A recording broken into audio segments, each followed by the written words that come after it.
ওয়ামান দাআ ইলা দালালাতিন কানা আলাইহি মিনাল ইসমি মিসলু আসামি মান তাবিআহু লা ইয়ানকুসু যালিকা মিন আসামিহিম শাইআ। যে ব্যক্তি কাউকে পথভ্রষ্টতার দিকে আহ্বান জানায়, আপনি সিনেমা হল করলেন, করার পর মানুষের সিনেমা হলে আপনি নিলেন, খারাপ কাজের আহ্বান করলেন।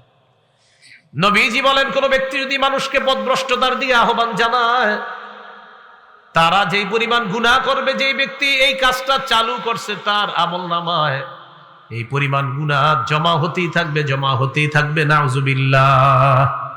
তাহলে একটু চিন্তা করেন, যারা সিনেমা হল বানায়, বিভিন্ন গুনাহের জিনিস বানায়, আর মানুষকে আপনি গুনাহের সুযোগ করে দেন, কি পরিমাণ গুনাহ আপনার জমা হচ্ছে। সিনেমা হল বানায় আর প্রতি বছর হজে যায়, মনে করেন হজে যায়, যে সস্ত্রীক হজ করে আসলেন, অমুক খারাপ কাজের মালিক, লাভ হলো কি? পথভ্রষ্টতার দিকে আহ্বান করছেন, এই খারাপ কাজের ফলাফলটা আপনার উপর বর্তাবে। আল্লাহ আমাদেরকে হেফাজত করেন। বলেন, দাওয়াতের আহ্বানে যারা সাড়া দিবে তাদের ভালো কাজের সওয়াব দাঈর আমল নামায়ও আল্লাহ পৌঁছায় দিবে। আবার দাঈর আহ্বানে যারা সাড়া দিবে তাদের সওয়াব দাঈর আমল নামায়ও আল্লাহ পৌঁছায় দিবে।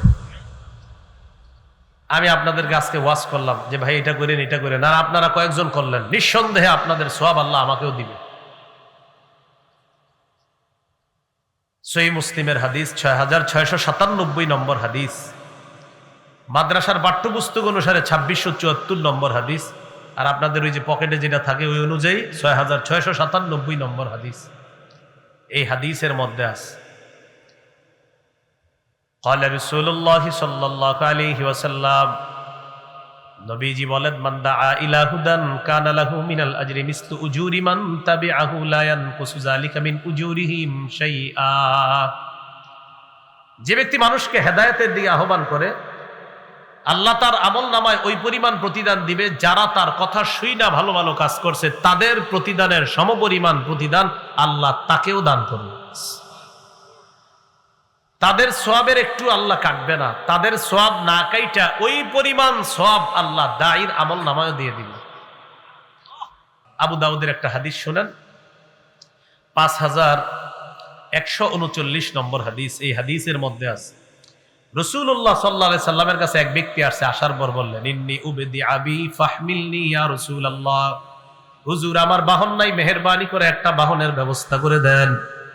নবীজি বললেন, ইন্নী লা আজিদু মা আহমিলুকা আলাইহি, বাহন দেওয়ার মতো আমার কাছে ব্যবস্থা নাই, ওয়ালাকিন ইতি ফুলানান ফালাল্লাহু আইয়াহমিলাকা। দেখেন একটু, নবীজি বললেন আমার কাছে বাহন দেওয়ার মতো সুযোগ নাই, তবে তুমি ওই ব্যক্তির কাছে যাও, সে তোমাকে বাহন দিতে পারবে। আপনি আমার কাছে এসে একটা ভালো জিনিস চাইলেন, আমি বললাম ভাই আমি পারবো না, তুমি অমুকের কাছে যাও, তিনি হয়তো দিতে পারবে। ওই ব্যক্তি তার কাছে গেলেন, যাওয়ার পর ফাহামালা, তাকে বাহনের ব্যবস্থা করলেন। করার পর আল্লাহ নবীর কাছে আসলেন, আসার পর বললেন, ইয়া রাসূলুল্লাহ, আপনি যার কাছে পাঠিয়েছেন তিনি আমাকে বাহনের ব্যবস্থা করে দিলেন। নবীজি বললেন, মান দাল্লা আলা খাইরিন কানা লাহু মিনাল আজরি মিসলু আজরি ফাইলিহি। আরেক বর্ণনায় ফালাহু মিসলু আজরি ফাইলিহি। কোন ব্যক্তি যদি অন্যকে ভালো কাজের রাস্তা দেখায় দেয়, রাস্তা দেখানোর কারণে যেই ব্যক্তি ভালো কাজটা করে, আমি যে রাস্তাটা শুধু দেখায় দিলাম, আর ওই ভালো কাজ করার কারণে আল্লাহ তাআলা আমার আমলনামায় ওই পরিমাণ সওয়াব দিয়ে দিবেন। এটা একটু বুঝেন। দেখেন, আমি পারি নাই, আমি বললাম আপনি তার কাছে যান, তিনি এটা দিবে। আমি শুধু বলছি মুখ দিয়ে, আর আপনি গেছেন, তিনি এটা করছে। আমি শুধু বলে দিছি, আমার কিন্তু সামর্থ্য ছিল না, তাই বলে দিছি, আল্লাহ সওয়াবটা আমারও দিয়ে দিবে। ওই যে আমি রাস্তা দেখায় দিছি। তাহলে দায়ী যিনি, যারা রাস্তা দেখাবে, সঠিক পথ দেখায় দিবে, আহ্বান করবে, এই আহ্বানে যারা সাড়া দিবে, এটার সওয়াব আল্লাহ দায়ীকে আল্লাহ দান করবেন। সূরা হামিম আস-সাজদা 33 নম্বর আয়াতে আল্লাহ বলেন, ওয়ামান আহসানু কাওলাম মিম্মান দাআ ইলাল্লাহ ওয়া আমিলা সালিহান ওয়া ক্বালা ইন্নানী মিনাল মুসলিমিন। ওই ব্যক্তির চেয়ে উত্তম কথা আর কার হতে পারে, যে মানুষকে আল্লাহর পথে আহ্বান করে, যে মানুষকে আল্লাহর পথে আহ্বান করে, নেক কাজ করে, আর বলে আমি মুসলমানদের অন্তর্ভুক্ত, আমি আত্মসমর্পণকারীদের অন্তর্ভুক্ত। আম্মা জান আয়েশা সিদ্দিকা রাদিয়াল্লাহু তাআলা আনহা বলেন, এই আয়াতে শ্রেষ্ঠ আহ্বান দ্বারা এক নাম্বার উদ্দেশ্য মুহাম্মদ সাল্লাল্লাহু আলাইহি সাল্লামের যে আহ্বান, মাখলুকের মধ্যে মুহাম্মদ সাল্লাল্লাহু আলাইহি সাল্লামের আহ্বান হলো শ্রেষ্ঠ আহ্বান। আম্মা জান আয়েশা সিদ্দিকা রাদিয়াল্লাহু তাআলা আনহা বলেন, এরপর হলো আল মুআদ্দিনুনাস সুলাহা হিনা ইয়াকুলুনা হাইয়া আলাস সালাহ হাইয়া আলাল ফালাহ। মুয়াজ্জিন সাহেবরা যখন বলে হাইয়া আলাস সালাহ হাইয়া আলাল ফালাহ, আম্মা জান বলেন মুয়াজ্জিনের এই কথা বলার সময় মুয়াজ্জিনের আহ্বানটাও পৃথিবীর শ্রেষ্ঠ আহ্বান হয়ে যায়। মুয়াজ্জিন সাহেব হাইয়া আলাস সালাহ হাইয়া আলাল ফালাহ বলে, এটাও একটা শ্রেষ্ঠ আহ্বান। বলেন, একজন ব্যক্তি আমার মাধ্যমে যদি হেদায়েত পেয়ে যায়, আরবের দামি লাল ওটের চাইতে উত্তম ফলাফল আল্লাহ আমাকে দান করবেন। সুবহানাল্লাহ। সহিহ বুখারীর বর্ণনা 4210 নম্বর হাদিস। عن سهل بن السعد الساعدي رضي الله تعالى عنه قال قال رسول الله صلى الله عليه وسلم يوم خيبر। সাহাল ইবনে সাদ আস-সাঈদী রাদিয়াল্লাহু তাআলা আনহু বলেন, খায়বারের যুদ্ধের দিন নবীজি ঘোষণা করলেন, লা উতিয়ান্নার রায়াতা গাদান রাজুলান ইফতাহুল্লাহু আলা ইয়াদাইহি ইউহিব্বুল্লাহ ওয়া রাসূলুহু ওয়া ইউহিব্বুহুল্লাহু ওয়া রাসূলুহু। খায়বার যুদ্ধের দিন আল্লাহ নবী বললেন, আগামীকাল আমি এমন এক ব্যক্তির হাতে পতাকা দিব যার হাতে আল্লাহ তাআলা খায়বারের বিজয় দান করবেন। এই ব্যক্তি আল্লাহকে ভালোবাসে, রাসূলকে ভালোবাসে, আল্লাহ আর তার রাসূলও তাকে ভালোবাসে। ফাবাতান নাস ইয়াদুকুনা লাইলাতাহুম, রাতের বেলা সাহাবারা ঘুমায় না, জল্পনায় কাটায় দেয়। আইয়ুহুম ইউতাহা, আরে কারে জানি পতাকাটা আগামীকাল দেওয়া হয়। ফালাম্মা আসবাহান নাস গাদাউ আলা রাসূলিল্লাহি সাল্লাল্লাহু আলাইহি ওয়াসাল্লাম, সকালে নবীর কাছে সবাই আসছে। আসার পর রাসূলুল্লাহ সাল্লাল্লাহু আলাইহি ওয়াসাল্লামের সামনে আসছে। কুল্লুহুম ইয়ারজু আইয়ুতাহা, সবার আশা নবী না জানি পতাকাটা আমাকেই দেয়। বলে নাই কাকে দিবে, বলছে একজনকে দিবে। সবাই আসছে, আসার মধ্যে এমন এক ব্যক্তি আসে নাই যারে পতাকাটা নবী দিবে। সুবহানাল্লাহ। সবাই আসছে, কিন্তু এমন একজন আসে নাই যারে নবীজি পতাকাটা দিবে। নবীজি বললেন, আইনা আলী ইবনু আবি তালেব, আলী কোথায়? সাহাবীরা জবাব দিলেন, ইয়া রাসূলুল্লাহ হুয়া ইশতাকি আইনাই, আলী চোখে সমস্যা। নবীজি বললেন, আরসিলু ইলাইহি, আলীর কাছে লোক পাঠাও, নিয়ে আসতে বলো আমার কাছে। আসছে, আসার পর ফাবাসাকা রাসূলুল্লাহ সাল্লাল্লাহু আলাইহি ওয়াসাল্লাম ফি আইনাইহি, আলী রাদিয়াল্লাহু তাআলা আনহুর দুই চোখের মধ্যে আল্লাহ নবী থুতু লাগায়া দিস। ওয়া দাআ লাহু, আর দোয়া করছে। সাথে সাথে আলী রাদিয়াল্লাহু তাআলা আনহুর দুই চোখ সুস্থ হয়ে যায়। কাআন লাম ইয়াকুন বিহি ওয়াজাউন, সাহাবীরা বলেন আলীর চোখের দিকে তাকায় মনে হলো জিন্দেগিতে এই চোখে কোনো সমস্যাই হয়নি। ফাআতাহুর রায়া, পতাকাটা দিয়ে দিস। হযরত আলী রাদিয়াল্লাহু তাআলা আনহু বললেন, উকাতিলুহুম হাত্তা ইয়াকুনু মিসলানা ইয়া রাসূলুল্লাহ, হুজুর লড়াই করব কতক্ষণ? যতক্ষণ তারা মুসলমান না হয় ততক্ষণ লড়াই করব। বললেন, নবীজি বললেন, উনফুদ আলা রিসলিকা হাত্তা তানজিলা বিসাহাতিহি মালি, তুমি আপন অবস্থায় তাদের দ্বার প্রান্তে উপস্থিত হইবা। সেখানে যাওয়ার পর উদউহুম ইলাল ইসলাম, তাদেরকে ইসলামের প্রতি আহ্বান করবা, দাওয়াত দিবা। তাদেরকে ইসলামের প্রতি দাওয়াত দিবা। শোনো আলী, তাদেরকে বলে দিবা, ফাখবিরহুম বিমা ইয়াজিবু আলাইহিম মিন হাক্কিল্লাহি ফীহি, আল্লাহর যে হকগুলা আছে, এই কর্তব্যগুলা তাদেরকে জানায়া দিবা। আলী মনে রাখবা, ফাল্লাহি লা আইয়াহদিয়াল্লাহু বিকা রাজুলান ওয়াহিদান, লা আইয়াহদিয়াল্লাহু বিকা রাজুলান ওয়াহিদান খায়রুল লাকা মিন আইয়াকুনা লাকা হুমুরুন নাআম। আলী মনে রাখবা, তোমার মাধ্যমে একজন ব্যক্তিকে আল্লাহ তাআলা যদি হেদায়েত দিয়ে দেন, আরবের লাল ওট পাওয়ার চাইতে এটা আরো বেশি কল্যাণকর। কি শিখলাম? যিনি দাওয়াত দিবেন, একজন যদি হেদায়েত পেয়ে যায়, আল্লাহ তাকে আরবের মূল্যবান লাল উটের চাইতেও আরো বেশি নিয়ামত দান। আবু দাউদের হাদিস 4339 নম্বর হাদিস, 4339 4339 নম্বর হাদিস।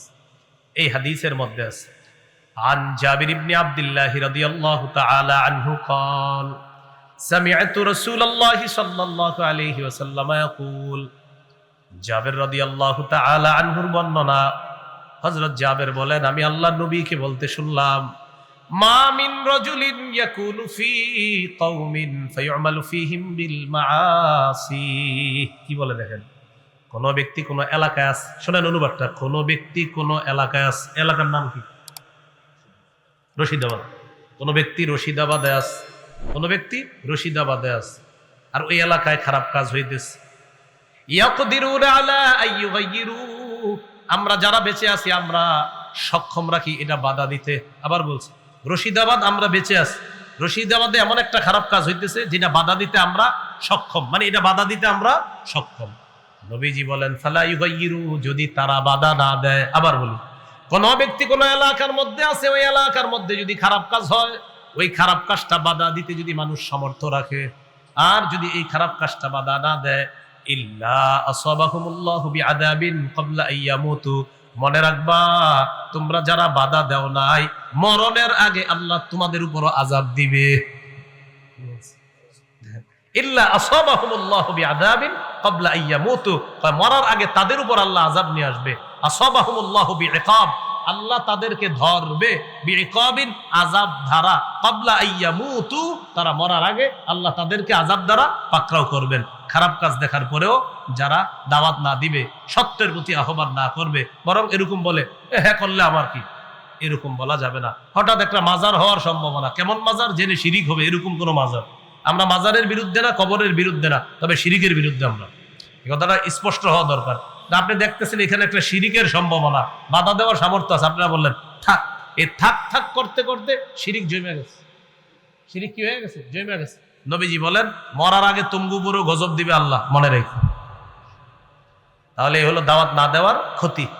ইয়া আইয়ুহার রাসূল বাল্লিগ মা উনজিলা ইলাইকা মির রাব্বিক, রাসূল আপনি তাবলীগ করেন, আপনি প্রচার করেন, মা উনজিলা ইলাইকা মির রাব্বিক, আপনার রবের পক্ষ থেকে যা আপনার কাছে অবতীর্ণ করা হয়েছে তা আপনি প্রচার করেন, আপনি তাবলীগ করেন। ওয়া ইল্লাম তাফআল ফামা বাল্লাগতা রিসালাতা, আপনি যদি প্রচারের কাজ না করেন তাহলে আপনি আপনার রবের দায়িত্ব পালন করেননি, পৌঁছাননি বলে বিবেচিত হবেন। দাওয়াতের কাজ শুরু করলেন, প্রচারের কাজ রাসূল সাল্লাল্লাহু আলাইহি সাল্লাম শুরু করলেন।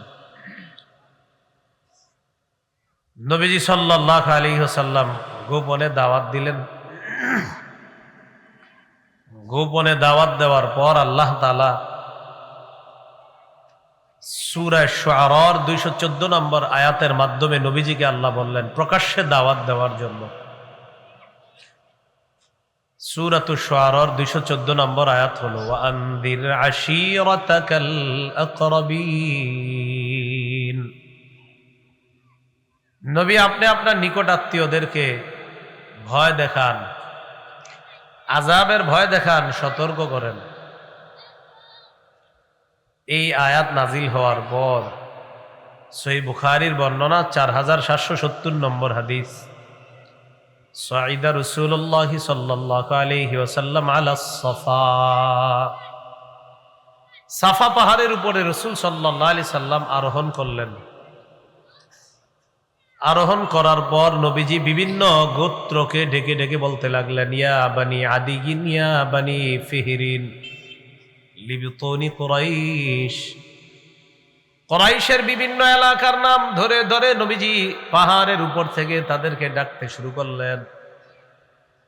ফাজা আবু লাহাবিন ওয়া কুরাইশ, আবু লাহাব আসলো, কুরাইশরা আসলো। ফাজাআল আর-রাজুলু ইযা লাম ইয়াস্তাতি আন ইয়াখরুজা আরসালা রাসূলান লিয়ানজুরা মা হুয়া, যে ব্যক্তি নিজে যেতে পারলো না সে আরেকজনকে পাঠায়া দিল, দেখো তো মুহাম্মদ কি বলে, এটা জানার জন্য আরেকজনকে পাঠায়া দিল। আল্লাহ, সবাই আসলো মাঠের মধ্যে, রাসূল সাল্লাল্লাহু আলাইহি সাল্লাম পাহাড়ের উপরে। নবীজি তাদেরকে লক্ষ্য করে বললেন আরাআইতাকুম লাউ আখবারতুকুম আন্না খাইলান বিল ওয়াদি তুরিদু আন তুগীরা আলাইকুম আকুনতুম মুসাদ্দিকিয়া, আমি যদি তোমাদেরকে বলি এই পাহাড়ের পিছনে একদল শত্রু সেনা অপেক্ষা করতেছে যারা তোমাদের উপর অতর্কিত হামলা চালাবে, তোমরা কি আমার কথা বিশ্বাস করবা? এটা বুখারীর 4770 নম্বর হাদিস, 4972 নম্বর হাদিসে আছে। عن عبد الله بن عباس رضي الله تعالى عنهما أن رسول الله صلى الله عليه وسلم خرج إلى البطحاء فصعد إلى الجبل। নবীজি বাতহা নামক একটা এলাকায় গেলেন, সেখানে গিয়ে পাহাড়ের উপর আরোহণ করলেন। পাহাড়ের উপর আরোহণ করার পর আল্লাহ নবী বললেন, ইয়া সবাহা। ইয়া সবাহা মানে হলো আরবের ইয়া সবাহা ইয়া মাসা বলা মানে হলো একটা সাংকেতিক ডাক। এইভাবে বললে আরবরা বুঝতো আমাদেরকে কেউ গুরুত্বপূর্ণ কাজে ডাকতেছে। সবাই দলে দলে বের হয়ে আসতে লাগলো। ঘটনা কি, মুহাম্মদ সাল্লাল্লাহু আলাইহি সাল্লাম আমাদেরকে ডাকে। ফাজতামাআত ইলাইহি কুরাইশ, কুরাইশরা একত্রিত হলো। নবীজি বললেন, আরাআইতুম ইন হাদাসতুকুম আন্নাল আদুওয়া মুসাব্বিহুকুম আও মুমাসসিকুম কুনতুম তুসাদ্দিকুনি। আমি যদি বলি শত্রুরা সকালে অথবা সন্ধ্যায় তোমাদের উপর হামলা চালাবে, আমার কথা বিশ্বাস করবা? আগের বর্ণনায় ছিল পাহাড়ের পিছনে একদল শত্রু সেনা, আর এই বর্ণনায় হলো একদল শত্রু সন্ধ্যায় বা সকালে তোমাদের উপর হামলা চালাবে, তোমরা কি আমার কথা বিশ্বাস করবা? তখন এই কাফেররা জবাব দিল, ক্বালু না'আম মা জাররাবনা আলাইকা ইল্লা সিদকা।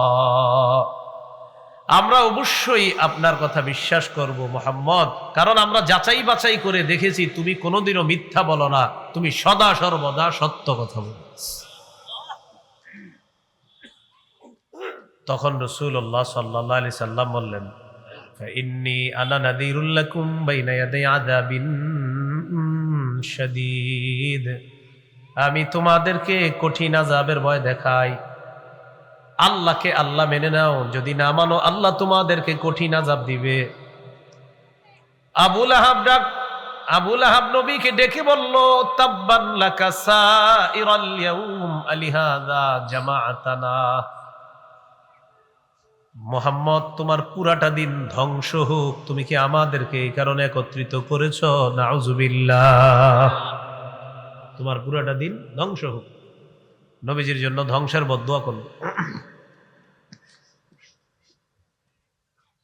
আল্লাহ তাআলা আয়াত নাজিল করছে, তাব্বাত ইয়াদা আবি লাহাবি ওয়া তাব। আমার নবী ধ্বংস হবে না, আবু লাহাবের দুই হাত ধ্বংস হোক, সে নিজেও ধ্বংস হোক। বলি নাউযুবিল্লাহ। এখান থেকে একটা বিষয় শিখতে পারলাম, হকের কাজে বাধা না দেওয়া। কি শিখলাম? হকের কাজে বাধা না দেওয়া। বলেন সবাই, হকের কাজে বাধা না দেওয়া। আবু লাহাব সত্য গিলতে পারে নাই, আবার বাধা দিছে। তেমন হতে পারে অনেক সময় আপনাদের সামনে হক কথা বলা হবে, তো বললে হতে পারে এটা আপনি নিতে পারবেন না, কিন্তু বাধা দিয়েন না। এরকম হইতে পারে যে না আপনি এটা কইলে হবে নাকি, না এটা কইলে উনি না কইলেও এটাই সত্য। মনে করেন এটা কথার কথা, আলহামদুলিল্লাহ সূরা যদি এই পৃথিবীর কেউ না পড়ে তাও এটা আল্লাহর কোরআনের কথা। মনে করেন আলহামদুলিল্লাহ সূরা আপনারা রাগ করলেন যে আমরা কেউ পড়বো না, এটা তো কি সমস্যাটা হবে বলেন আপনারা না বললে? যদি বলেন আমরা না পড়লে এটা আর কোরআনের সূরা হবে না, নাউযুবিল্লাহ, না এটা তো হতে পারে না। আপনার না পড়লেও এটা কোরআনের সূরা। তো দাওয়াতের কাজ আমরা না করলেও এটা সঠিক, আমরা করলেও এটা সঠিক। যারা করবে তারা সৌভাগ্যবান, যারা না করবে তারা হতভাগা। কোরআন পড়লে যারা পড়বে তারা সৌভাগ্যবান, না পড়বে হতভাগা। কিন্তু কোরআন যে সত্য এটা আমি আপনি না পড়লেও সত্য, পড়লেও সত্য। বাকি যারা পড়লো সৌভাগ্যবান, যারা পড়লো না হতভাগা। হকের কাজে বাধা দিছে আবু লাহাব, এটা সঠিক হয়নি। তো প্রকাশ্যে দাওয়াতের কাজ শুরু করলেন রাসূল সাল্লাল্লাহু আলাইহি সাল্লাম, আত্মীয়দেরকে দিয়েই শুরু করলেন। আগে সহিহ বুখারীর বর্ণনা 2753 নম্বর হাদিস, 2753। قال رسول الله صلى الله عليه وسلم اشتروا أنفسكم فإني لا أغني عنكم মিনাল্লাহি শাইআ। নবীজি বললেন, ইয়া মাশারা কুরাইশ, ও কুরাইশ সম্প্রদায়, নিজেদেরকে আগুন থেকে বাঁচাও, আল্লাহর আযাব থেকে বাঁচাও। আত্মীয়তার খাতিরে কিয়ামতের ময়দানে আমি নবী মুহাম্মদ তোমাদের কোনো উপকারে আসবো না, তোমাদের কোনো কাজে আসবো না। ইয়া বনি আব্দি মানাফ ফাইন্নী লা উগনি আনকুম মিনাল্লাহি শাইআ। ও বনু আব্দি মানাফ, নিজেদেরকে আগুন থেকে বাঁচাও, আমি কিন্তু আল্লাহর আযাবের মোকাবেলায় তোমাদের কোনো কাজে আসবো না। ইয়া আব্বাস ইবনে আব্দুল মুত্তালিব, নবীর চাচা আব্বাস, নিজেকে আগুন থেকে বাঁচান। ফাইন্নী লা উগনি আনকা মিনাল্লাহি শাইআ। চাচা, আমি আপনার ভাতিজা, আল্লাহর আযাবের মোকাবেলায় আমি আপনার কোনো উপকার করতে পারবো না।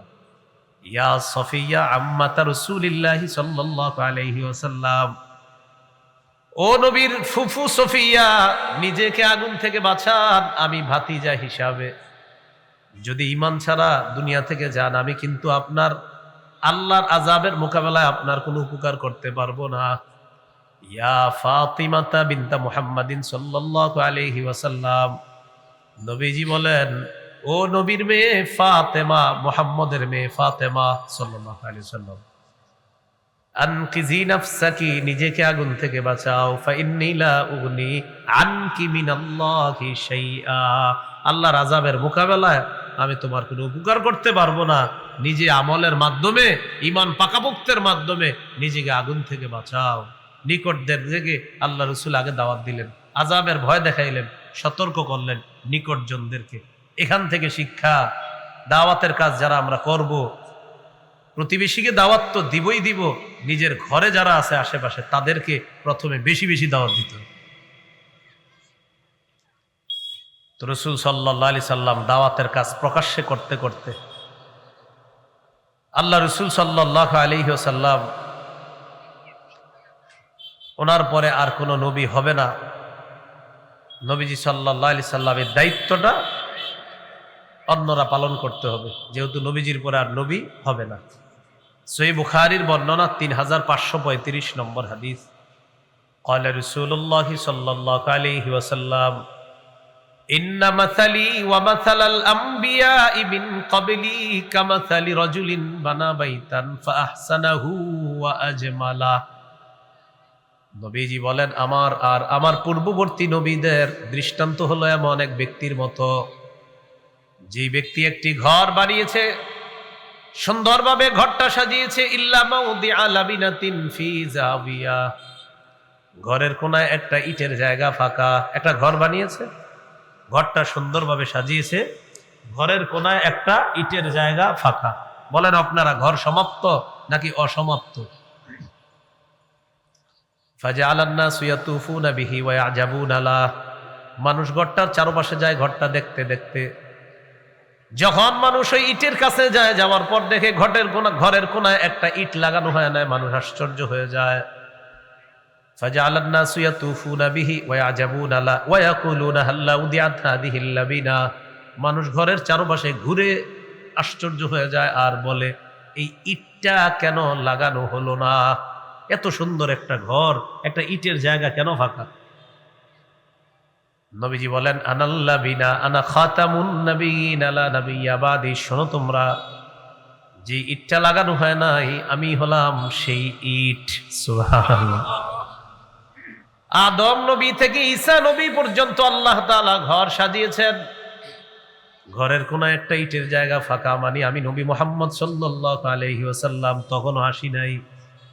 আমাকে আল্লাহ তাআলা দুনিয়াতে পাঠানোর মাধ্যমে ওই ঘরের কোনায় যে ইটের জায়গাটা ফাঁকা, ওই জায়গা আল্লাহ সমাপ্ত করে দিয়ে নবুয়তের ঘরের সৌন্দর্যের সমাপ্ত আমি নবীর মাধ্যমে আল্লাহ করে দিয়েছেন।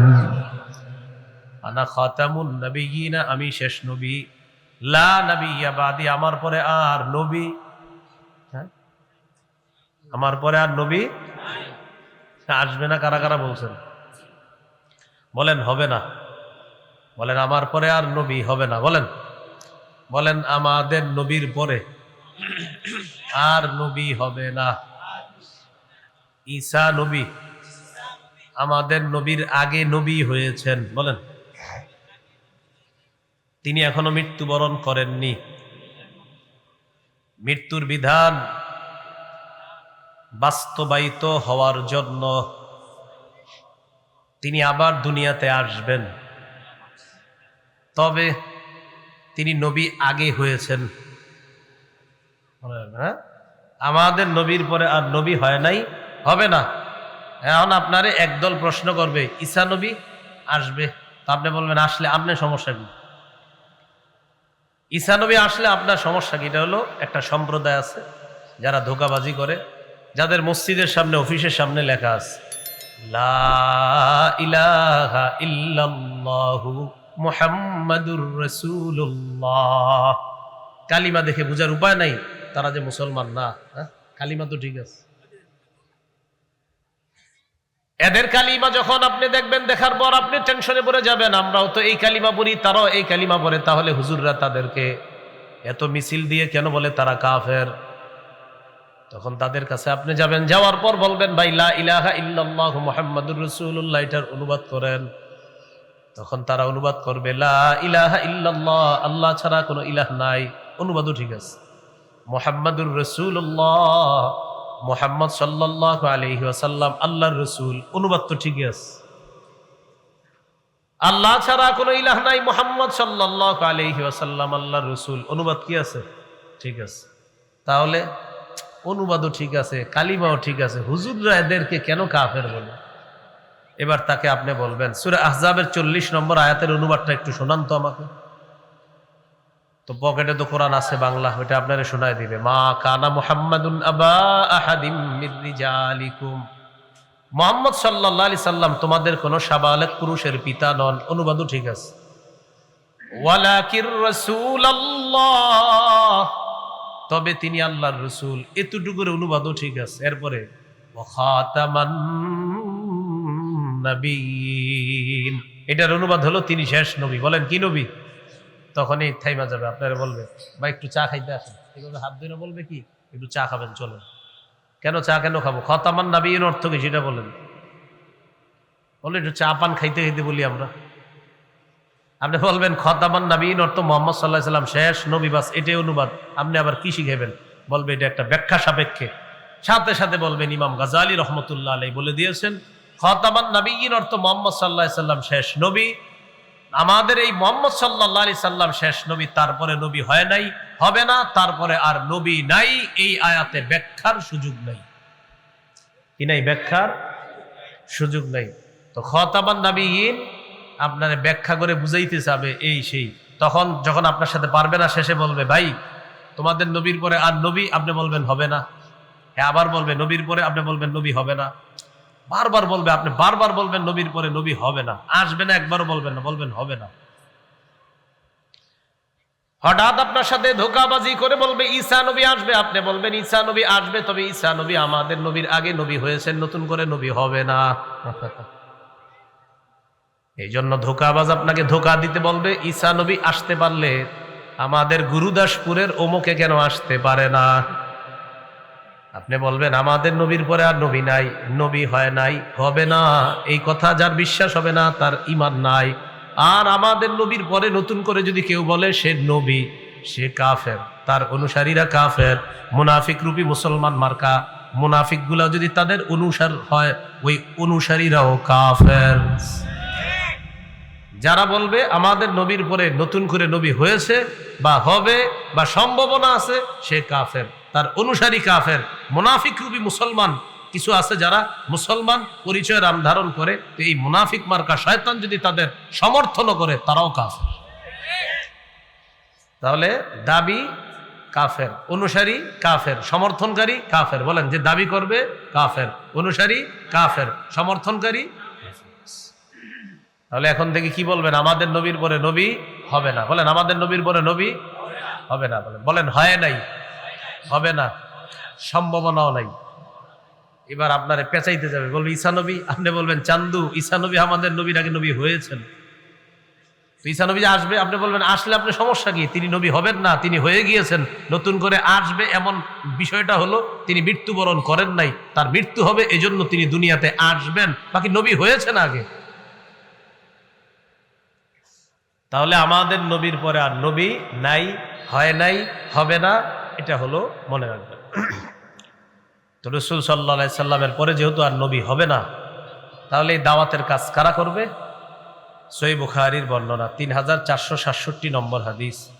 قال رسول الله صلى الله عليه وسلم بلغوا عني ولو آية। রাসূলুল্লাহ সাল্লাল্লাহু আলাইহি সাল্লাম বলেন, আমার পক্ষ থেকে একটা আয়াতও যদি জানো, এটা অন্যের কাছে তোমরা পৌঁছে দাও। তাহলে দায়িত্বটা এখন আমাদের। বলেন কাদের? আমাদের। এই দাওয়াতের কাজ আমরা করতে হবে। আমরা কেন করব? সূরা আলী ইমরানের 110 নম্বর আয়াতে আল্লাহ বলেন, কুনতুম খায়রা উম্মাতিন উখরিজাত লিন-নাস তা'মুরুনা বিল মা'রুফি ওয়া তানহাউনা আনিল মুনকার। আল্লাহ তাআলা বলেন, তোমরাই শ্রেষ্ঠ উম্মত, তোমাদেরকে মানুষের কল্যাণে বের করা হয়েছে। সৎ কাজের আদেশ করবা, অসৎ কাজের নিষেধ করবা। মনে রাখবেন, সৎ কাজের আদেশ করা, অসৎ কাজের নিষেধ করা হলো শ্রেষ্ঠ উম্মত হওয়ার পরিচয়। যদি বলেন আমি শ্রেষ্ঠ উম্মত হতে চাই, সৎ কাজের আদেশ করতে হবে, অসৎ কাজের নিষেধ করতে হবে। তবে আমাদের সমাজে একটা চরম সত্য কথা হলো, আমরা সৎ কাজের আদেশ অনেক বেশি করি, অসৎ কাজের নিষেধ হিকমতের সাথে এড়িয়ে চলি। কিসের সাথে?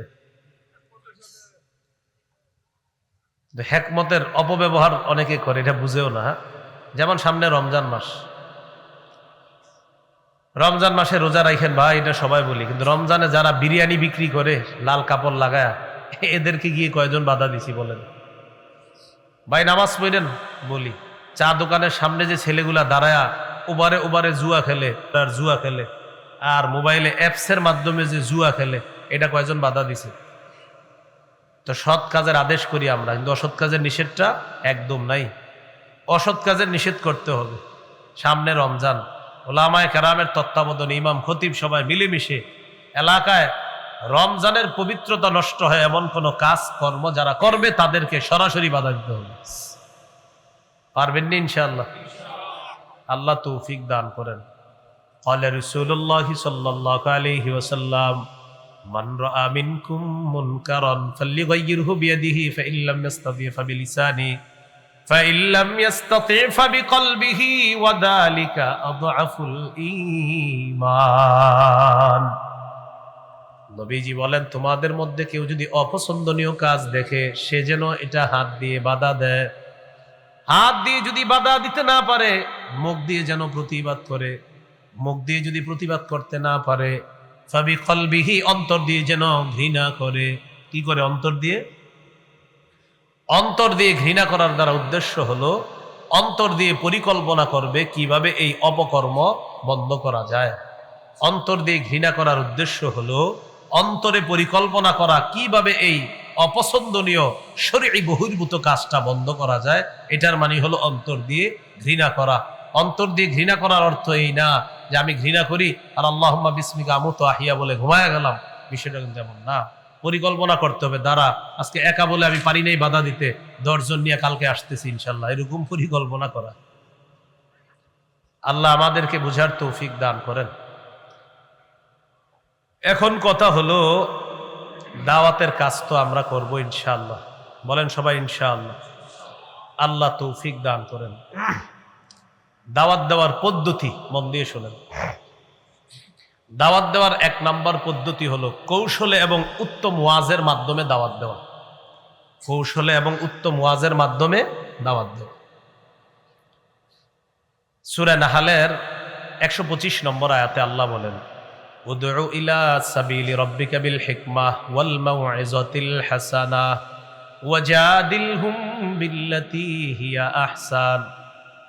আপনি আপনার রবের দিকে দাওয়াত দেন বিল হিকমা, কৌশলের সাথে, ওয়াল মাউইযাতিল হাসানাহ, উত্তম ওয়াজের মাধ্যমে, ওয়াজাদিলহুম বিল্লাতী হিয়া আহসান, উত্তম পন্থায় তাদের মোকাবেলা করেন। ইন্না রাব্বাকা হুয়া আ'লামু বিমান দাল্লা আন সাবিলি, যারা তার রবের পথ থেকে পথভ্রষ্ট হয়েছে তাদের সম্পর্কে আপনার রব অধিক অবগত। ওয়া হুয়া আ'লামু বিল মুহতাদিন, এবং তিনি হেদায়েত প্রাপ্তদের সম্পর্কে অধিক অবগত। তাহলে 1 নাম্বার কৌশলে দাওয়াত দেওয়া। দুই নাম্বার নরম ভাষায় দাওয়াত দেওয়া। বলেন কি ভাষা? সূরা তাহা 42 থেকে 44 নম্বর আয়াতে আল্লাহ বলেন, ইযহাব আনতা ওয়া আখুকা বিআয়াতি ওয়া লা তানিয়া ফি যিকরি ইযহাবা ইলা ফিরআউনা ইন্নাহু তাগা ফাকুলা লাহু কাওলাল লাইয়িনা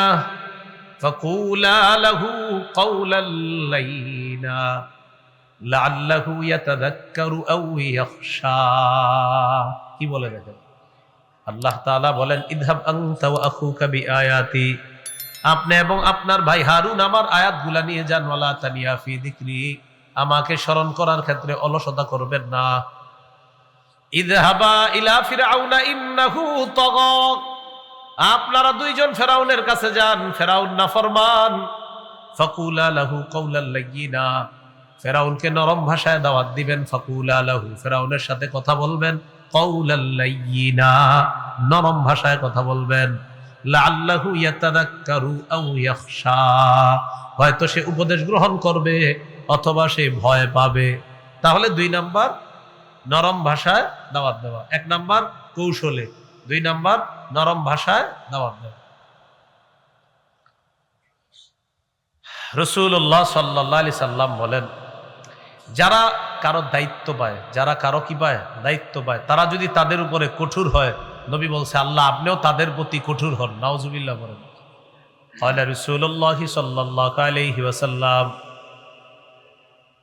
নবীজি বলেন, মান ওয়ালিয়া মিন আমরি উম্মতি শাইআ,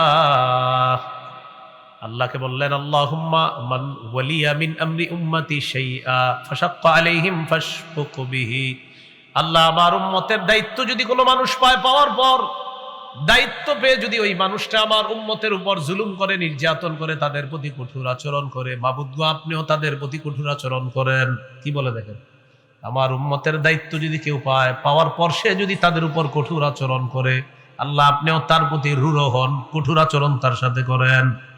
ওয়ামান ওয়ালিয়া মিন আমরি উম্মতি শাইআ ফারাফাকা বিহিম ফারফুক বিহি, আল্লাহ আমার উম্মতের দায়িত্ব পাওয়ার পর কেউ যদি তাদের প্রতি সহনীয় আচরণ করে, সহনশীল হয়, নম্র আচরণ করে, তাদের প্রতি দয়া করে, মাবুদ আমি নবী দোয়া করলাম আপনিও তাদের প্রতি দয়া করেন।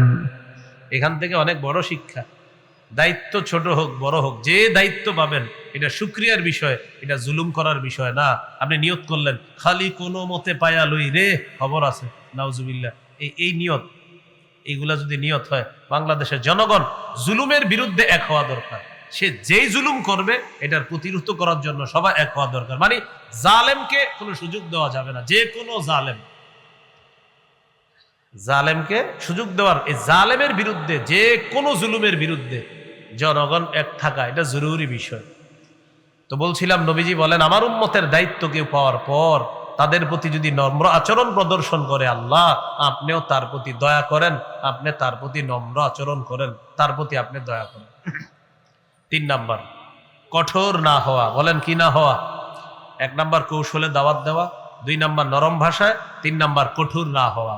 সূরা আলী ইমরান 159 নম্বর আয়াতে আল্লাহ বলেন, ফাবিমা রাহমাতিম মিনাল্লাহি লিনতা লাহুম, আল্লাহর রহমতে আপনি তাদের প্রতি নরম হয়েছেন, আল্লাহর রহমতে আপনি তাদের প্রতি নরম হয়েছেন। নবীকে বলতেছে, ওয়ালাউ কুনতা ফাজ্জান, নবী আপনি যদি রূঢ় ভাষী হতেন, গালিজুল কলবি, কঠোর হৃদয়ের অধিকারী যদি আপনি হতেন। কি বলে দেখেন, ওয়ালাউ কুনতা ফাজ্জা, নবী আপনি যদি কর্কশ ভাষী হতেন, অথবা আপনি যদি কঠোর হৃদয়ের অধিকারী হতেন, লান ফাদ্দু মিন হাওলিক, সাহাবীরা আপনার আশেপাশ থেকে সবাই সরে যাইতো। আপনি যদি কর্কশ ভাষী হতেন, আপনি যদি কঠিন হৃদয়ের অধিকারী হতেন, সাহাবীরা আপনার কাছ থেকে দূরে সরে যাইত। তাহলে কি শিখলাম? কর্কশ ভাষী না হওয়া, যিনি দায়ী হবেন তিনি কর্কশ ভাষী না হওয়া, তার কঠোর হৃদয়ের অধিকারী না হওয়া। এখন আমার সাথে একটু বলেন প্রয়োজনে কেউ কেউ জোরালো বক্তব্য দেওয়া দরকার। বলেন সবাই, প্রয়োজনে কারো কারো জোরালো বক্তব্য দেওয়া দরকার, এটা শরীয়ত বহির্ভূত না। বলেন, যেমন মাওলানা মামুনুল হক সাহেব যেই বক্তব্য দেয়, এটা হাদিস সম্মত বক্তব্য।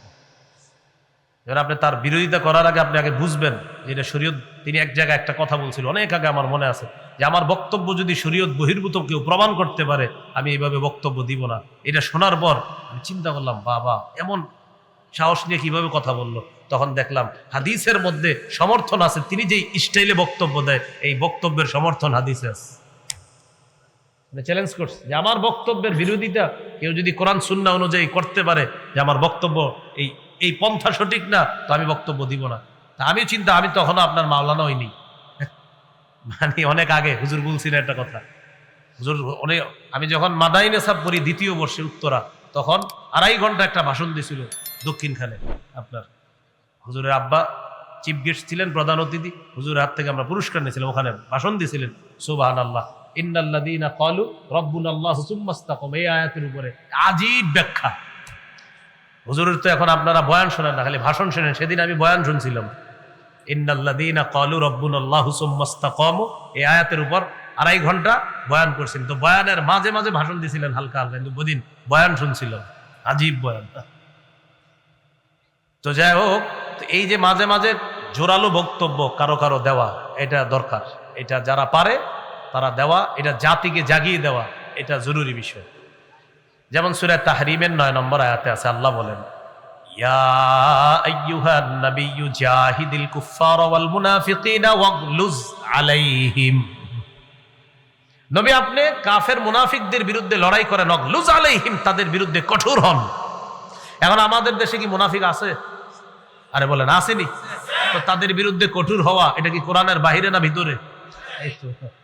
ওয়াগলুজ আলাইহিম, তাদের বিরুদ্ধে কঠোর হন। ইবনে মাজার 45 নম্বর হাদিস, আন্নান নবিয়্য সাল্লাল্লাহু আলাইহি ওয়াসাল্লাম ইদা খাতাবা, দেখেন কি বলে, নবীজি যখন ভাষণ দিতেন, ভাষণ দেওয়ার সময় নবীজির অবস্থা এমন হতো, ইহমাররাত আইনা, আল্লাহর নবীর চোখ লাল হয়ে যেত। চোখ কি হয়ে যেত? ওয়া আলা সাউতুহু, আওয়াজ উঁচু হয়ে যেত। ওয়াশতাদ্দা গদবুহু, প্রচন্ড রাগ হয়ে যাইতেন। কি আরে মিলান ইহমাররাত আইনাহু, মাঝে মাঝে আল্লাহর নবী এমন জোরালো ভাষণ দিতেন তার চোখ লাল হয়ে যেত। ওয়া আলা সাউতুহু, তার আওয়াজ উঁচু হয়ে যেত। আওয়াজ কি হইতো? আরে আলা সাউতুহুর একদম সরল অনুবাদ, আলা উঁচু হতো, সাউতুহু তার আওয়াজ। আওয়াজ উঁচু হওয়ার দলিল আসেনি? না, আপনাদের চেহারা মনে হইতেছে হুজুর এটা কি করেন আপনি? আরে হয়, এটা তো হাদিস। আলা সাউতুহু, আওয়াজ উঁচু হতো, এটার দলিল আসেনি? ওয়াশতাদ্দা গদবুহু, নবীজির প্রচন্ড রাগ হয়ে যেতেন, গলার রগ ফুলে যেত। তাহলে ভাষণ জোরালো কেউ দেওয়া, আপনি তার বিরোধিতা করার আগে আগে খুঁজবেন যে শরীয়তে এই ভাষণ সমর্থন করে কিনা। যদি সমর্থন করে, আপনি তার বিরোধিতা করতে পারেন না। তার এক ভাষণে একটা জাতি যদি জাগ্রত হয়ে যায়, তাহলে এই জাতীয় কিছু কিছু মানুষ থাকা দরকার যারা পুরা জাতিকে জাগ্রত করে দিতে পারে। তাহলে কি শিখলাম? নবীজি মাঝে মাঝে ভাষণ দিতেন এমন ভাবে, আলা সাউতুহু, আওয়াজ উঁচু হয়ে যেত। ইহমাররাত আইনা, চোখ লাল হয়ে যেত রাগে। ওয়াশতাদ্দা গদবুহু, প্রচন্ড রাগ হইতেন। কান্নাহু মুনজিরু জাইশিন, যেন নবী কোনো দলকে সতর্ক করতেন। এই শোনো, এই শোনো, সতর্ক করতেন কোন জাতিকে। নবী মাঝে মাঝে এমন ভাবে ভাষণ দিতেন। তাহলে আবার শিখেন, 3টা শিখলাম। কৌশলে দাওয়াত দেওয়া, নরম ভাষায় দাওয়াত দেওয়া, কর্কশ ভাষী না হওয়া, রূঢ় স্বভাবের না হওয়া, প্রয়োজনে মুনাফিকদের বিরুদ্ধে কঠোর হওয়া। কোরআনের সূরা তাহরিমের 9 নম্বর আয়াত, ইবনে মাজার 45 নম্বর হাদিস। প্রয়োজনে মুনাফিকদের বিরুদ্ধে কঠোর হওয়া, এটাও জরুরি, এটা দরকার। আল্লাহ কথাগুলা মনে রাখার তৌফিক দান করেন। এগুলো দাওয়াতের পদ্ধতি, দাওয়াতের ফজিলত। দাওয়াতের 1 নম্বর ফজিলত, যারা দাওয়াত দিবে আল্লাহ কোরআনে তাদেরকে সফল বলে ঘোষণা করছে। সূরা আলী ইমরানের 104 নম্বর আয়াতে আল্লাহ বলেন, ওয়ালতাকুম মিনকুম উম্মাতুন ইয়াদউনা ইলাল খায়র, তোমাদের মধ্যে এমন একটা দল থাকা উচিত যারা কল্যাণের প্রতি আহ্বান করবে মানুষকে। ওয়ায়ামুরুনা বিল মা'রুফি ওয়া ইয়ানহাউনা আনিল মুনকার, সৎ কাজের আদেশ করবে, অসৎ কাজের নিষেধ করবে। তোমাদের মধ্যে এমন একটা দল থাকা উচিত যারা মানুষকে কল্যাণের আহ্বান করবে, সৎ কাজের আদেশ করবে, অসৎ কাজের নিষেধ করবে। আল্লাহ বলেন, উলাইকা হুমুল মুফলিহুন, তারাই সফল, আমি আল্লাহ তাদেরকে সফল বলে ঘোষণা করব।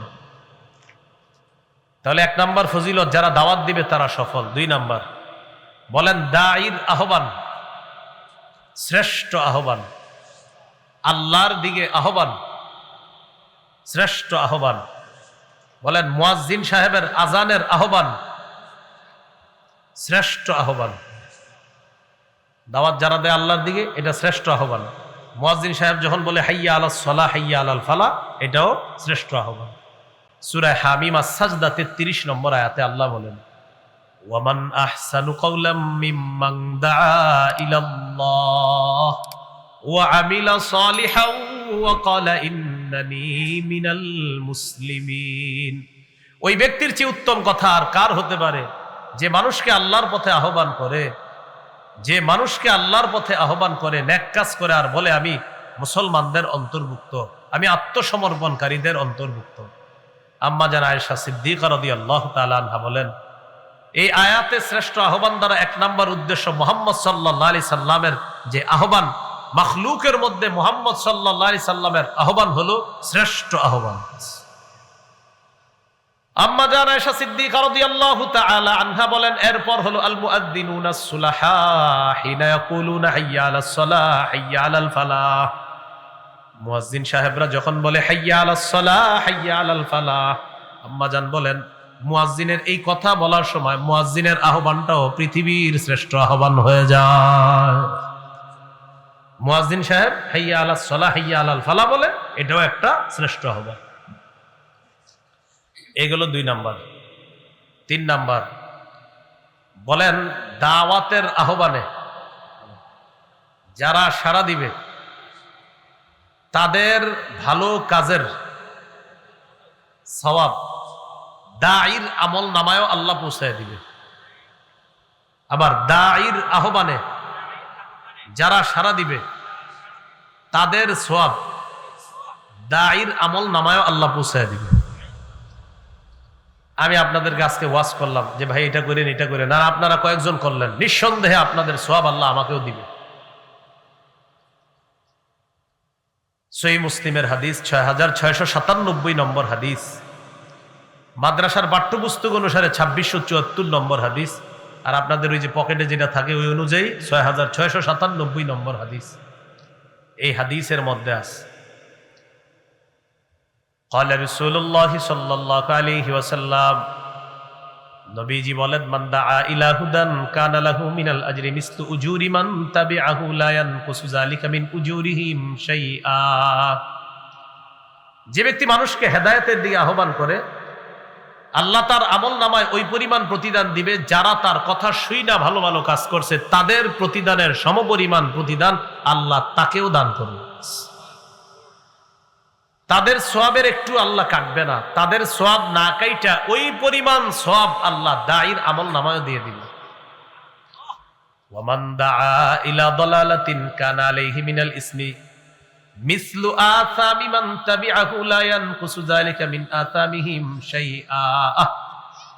যে ব্যক্তি কাউকে বদভ্রষ্টতার দিকে আহ্বান জানায়, আপনি সিনেমা হল করলেন, করার পর মানুষের সিনেমা হলে আপনি নিলেন, খারাপ কাজের আহ্বান করলেন। নবীজি বলেন কোন ব্যক্তি যদি মানুষকে পথভ্রষ্টতার দিকে আহ্বান জানায়, তারা যেই পরিমাণ গুনাহ করবে, যেই ব্যক্তি এই কাজটা চালু করছে তার আমলনামায় এই পরিমাণ গুনাহ জমা হতেই থাকবে, জমা হতেই থাকবে, নাউজুবিল্লাহ। তাহলে একটু চিন্তা করেন, যারা সিনেমা হল বানায়, বিভিন্ন গুনাহের জিনিস বানায়, আর মানুষকে আপনি গুনাহের সুযোগ করে দেন, কি পরিমাণ গুনাহ আপনার জমা হচ্ছে। সিনেমা হল বানায় আর প্রতি বছর হজে যায়, মনে করেন কোথায় যায়, হজে যায়, যে সস্ত্রীক হজ করে আসলেন অমুক খারাপ কাজের মালিক, লাভ হলো কি? পথভ্রষ্টতার দিকে আহ্বান করছেন, এই খারাপ কাজের ফলাফলটা আপনার উপর বর্তাবে। আল্লাহ আমাদেরকে হেফাজত করেন। তাহলে 3 নাম্বার শিখলাম, দায়ী যিনি তার সওয়াবটা হবে, তার আহ্বানে যারা সাড়া দিবে ওই পরিমাণ সওয়াব আল্লাহ তাকেও দান করবেন। সুবহানাল্লাহ। আবু দাউদের একটা হাদিস শোনেন, 5139 নম্বর হাদিস। এই হাদিসের মধ্যে আছে রাসূলুল্লাহ সাল্লাল্লাহু আলাইহি সাল্লামের কাছে এক ব্যক্তি আসছে, আসার পর বললেন, ইন্নী উবদি আবি ফাহমিলনি ইয়া রাসূলুল্লাহ। হুজুর, আমার বাহন নাই, মেহেরবানি করে একটা বাহনের ব্যবস্থা করে দেন। নবীজি বললেন, ইন্নী লা আজিদু মা আহমিলুকা আলাইহি, বাহন দেওয়ার মতো আমার কাছে ব্যবস্থা নাই। ওয়ালাকিন ইতি ফুলানান ফালাল্লাহু আইয়াহমিলাকা। দেখেন একটু, নবীজি বললেন আমার কাছে বাহন দেওয়ার মতো সুযোগ নাই, তবে তুমি ওই ব্যক্তির কাছে যাও, সে তোমাকে বাহন দিতে পারবে। আপনি আমার কাছে এসে একটা ভালো জিনিস চাইলেন, আমি বললাম ভাই আমি পারবো না, তুমি অমুকের কাছে যাও, তিনি হয়তো দিতে পারবে।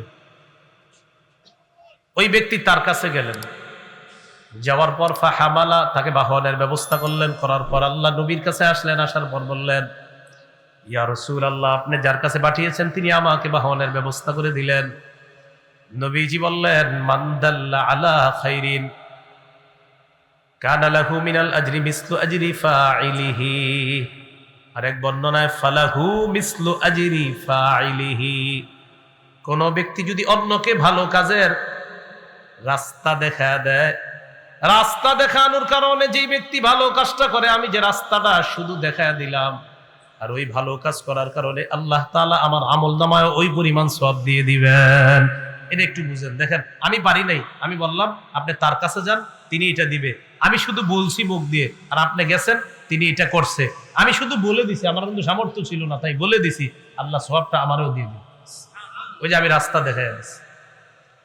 তাহলে 3 নাম্বার, দায়ী যিনি, যারা রাস্তা দেখাবে, সঠিক পথ দেখায় দিবে, আহ্বান করবে, এই আহ্বানে যারা সাড়া দিবে, এটার সওয়াব আল্লাহ দায়ীকে আল্লাহ দান করবেন। এগুলো 3 নাম্বার ফলাফল।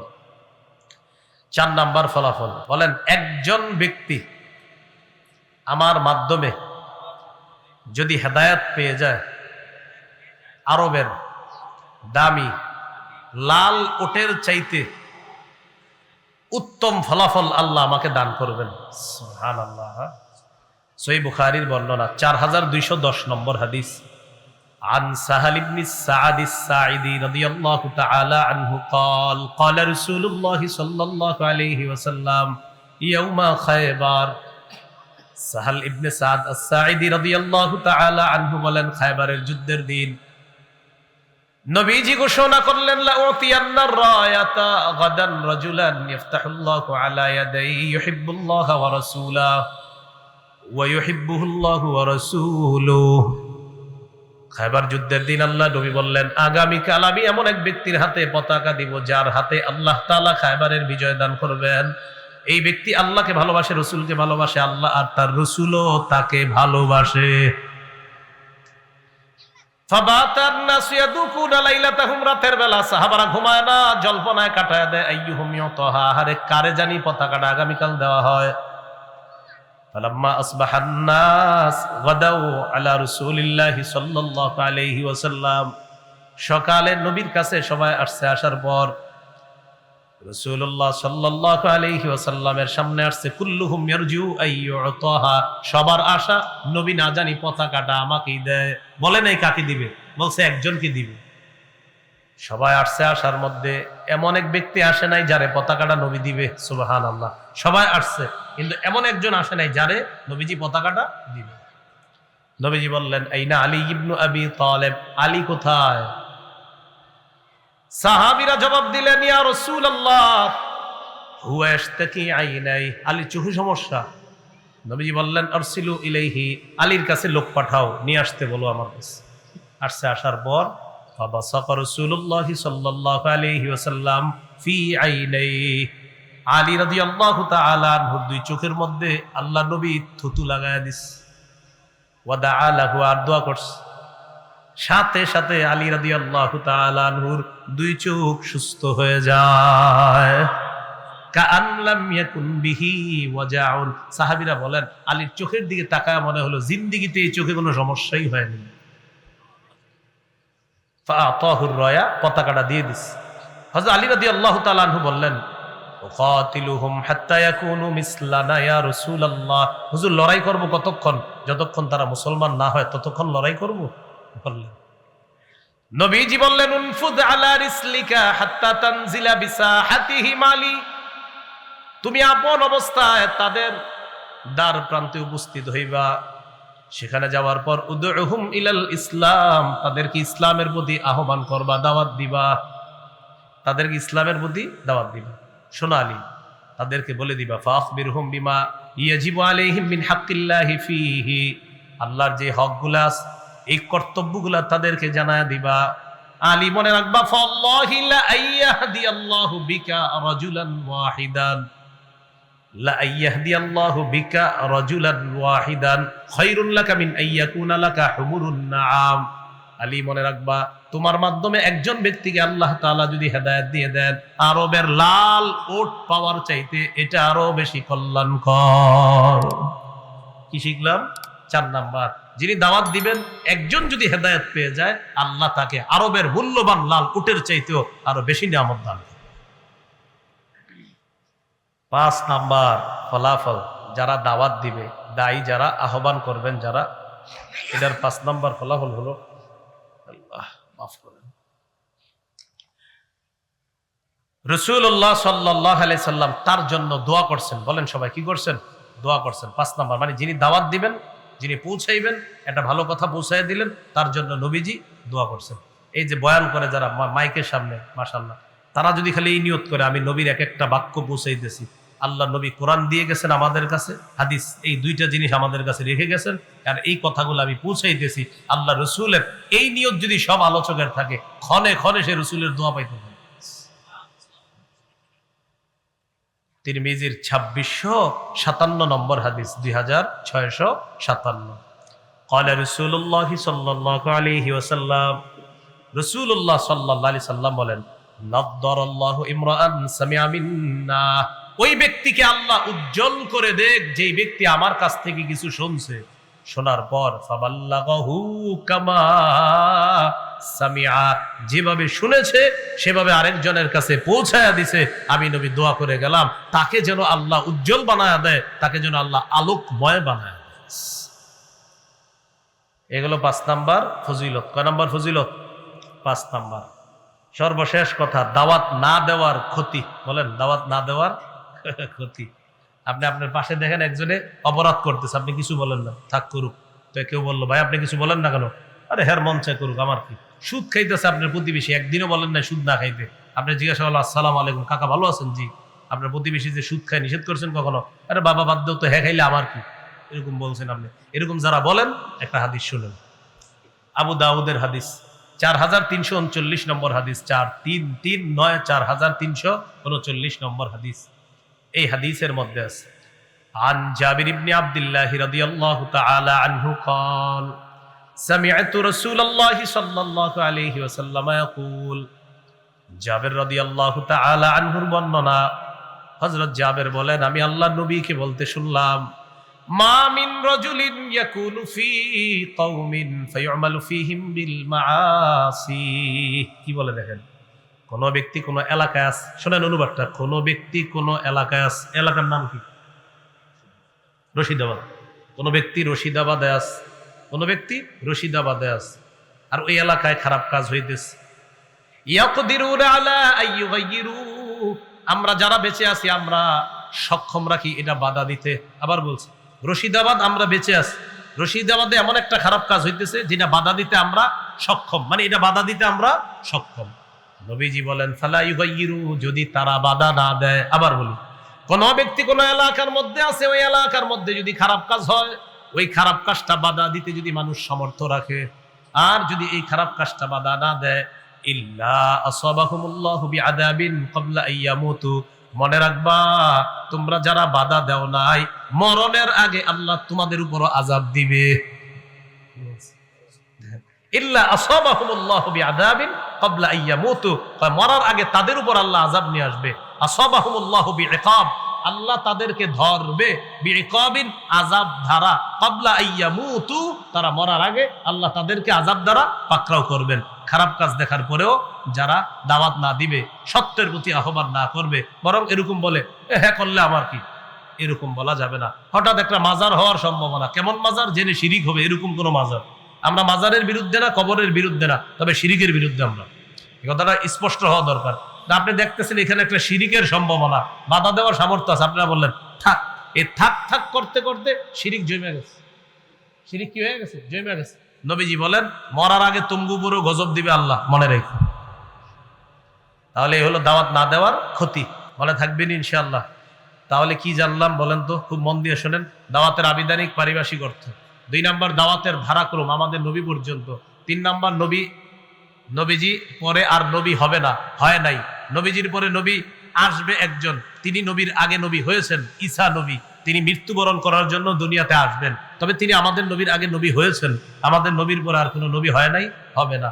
দায়িত্ব কাজ এখন আমাদের। এগুলো 3 নাম্বার। 4 নাম্বার দাওয়াতের পদ্ধতি, কৌশলে দাওয়াত দেওয়া, নরম ভাষায় দাওয়াত দেওয়া, কঠোর স্বভাবের না হওয়া। আর মুনাফিকদের বিরুদ্ধে কঠোর হওয়ার অনুমতি আছে। 5 নাম্বার দাওয়াতের ফজিলত 5টা জানলাম। আর 6 নাম্বারে জানলাম দাওয়াত না দেওয়ার ভয়াবহ পরিণতি হতে পারে। আসসালামু আলাইকুম ওয়া রাহমাতুল্লাহ। আজকে দাওয়াতের আলোচনাটা একটু আমার মিম্বরের আমানত সংকলনের প্রথম খণ্ডের প্রথম আলোচনাটাই আজকের ফুল আলোচনা করি নাই এখনো। দাওয়াত দায়ের গুণ কয়টা এটা বলি নাই। দায়ের গুণ 10টা। এই 10টা গুণ ওখানে আছে, আলোচনায় ঢুকি নাই। যারা দাওয়াত দিবে তাদের 10টা গুণ থাকতে হবে, এই আলোচনাটা আছে। মিম্বরের আমানত প্রথম খণ্ড গাড়ি থেকে সংগ্রহ করে নেন। গাড়ির কাজ ভাঙবেন না, হ্যাঁ, গাড়ির কাজ না ভেঙে গাড়ি থেকে